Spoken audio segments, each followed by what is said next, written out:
Баршаңызға сәлем достар, мен бүгін сіздерге шоколадный банановый пирог көрсетемін. Мына инстаграм парақшама тіркеліп кетіңіздер. Аккаунттың ссылкасы описаниеда тұр.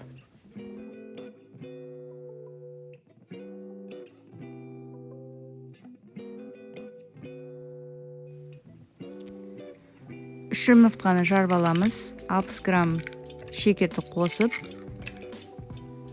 миксермен жақсылап араластыру керек болады.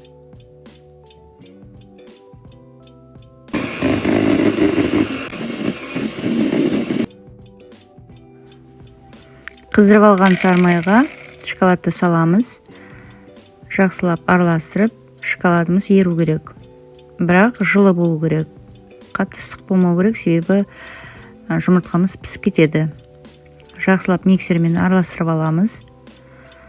Табиғи медті саламыз. Жақсылап миксермен араластырамыз да.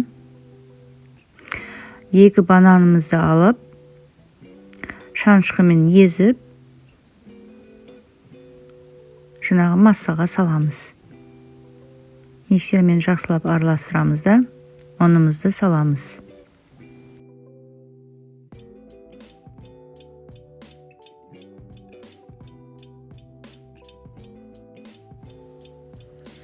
Массамызды құямыз. 23 диаметр менде кальциумы. Алдын ала духовканы қосып қоясыздар.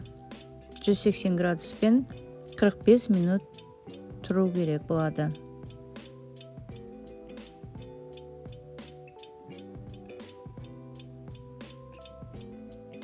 Пирогымыз дайын. Толық рецепт видеоның астында бар, және де телеграм каналымның сілтемесі описаниеда. Келесі видеода кездескенше достар.